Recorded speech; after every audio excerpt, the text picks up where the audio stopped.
Pemirsa, kasus pertama varian Omikron di Indonesia diumumkan Menteri Kesehatan Budi Gunadi Sadikin Kamis kemarin. Temukan kasus dari seorang pekerja kebersihan di RSDC Wisma Atlet Kemayoran, Jakarta Pusat.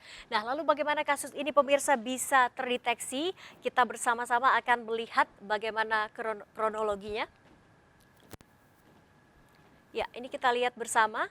Pada 8 Desember, pemirsa, 3 pekerja kebersihan Wisma Atlet terinfeksi positif COVID-19 berdasarkan tes PCR yang memang rutin dilakukan. Kemudian pada tanggal 10 Desember, ini sampel ketiga pekerja dikirim ke Badan Penelitian dan Pengembangan Kesehatan Balitbangkes Kementerian Kesehatan untuk dilakukan whole genome sequencing. Nah, pada 15 Desember ini kemudian whole genome sequencing menghasilkan di mana satu pekerja kebersihan berinisial N ini positif varian Omikron, sementara 2 lainnya negatif.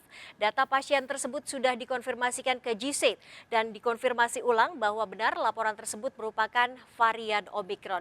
Ketiga pekerja tidak bergejala dan menjalani karantina serta saat ini hasil PCR ketiganya sudah negatif COVID-19. Kementerian Kesehatan pemirsa juga mendeteksi 5 kasus probable atau dugaan kasus varian Omikron melalui tes SGTF atau S-Gene Target Value. Nah, 2 kasus probable ini pemirsa merupakan WNI yang baru saja kembali dari Amerika Serikat dan Inggris, saat ini tengah menjalani isolasi di Wisma Atlet. Kemudian 3 kasus lainnya ini adalah warga negara Tiongkok yang baru saja datang di Manado, Sulawesi Selatan dan tengah diisolasi di pusat karantina Manado. Temuan ini baru bersifat probable atau dugaan karena sampelnya baru dikirim ke Balitbangkes untuk dilakukan whole genome sequencing. 2 atau 3 hari ke depan pemirsa baru bisa dikonfirmasi apakah hasil whole genome sequencing betul varian Omikron atau tidak. Nah, sementara itu pemirsa, Badan Kesehatan Dunia pada 15 Desember ini mengkonfirmasi sudah ditemukan menyebar di 77 negara. Di Amerika Serikat, 3% dari total kasus COVID-19 terdeteksi varian Omikron. Tentunya dengan gejala sedang hingga berat yang terjadi 2 hingga 14 hari dengan 93% mengalami gejala penyerta.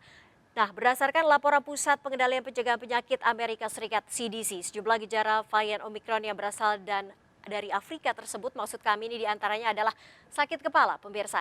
Ini yang muncul biasanya di awal, cenderung nyeri sedang hingga berat dan bisa berlangsung lebih dari 3 hari. Kemudian gejala kedua, ini yang paling sering dilaporkan adalah pilek, kemudian bersin, hidung tersumbat, dialami 59% penderita varian Omikron di Amerika.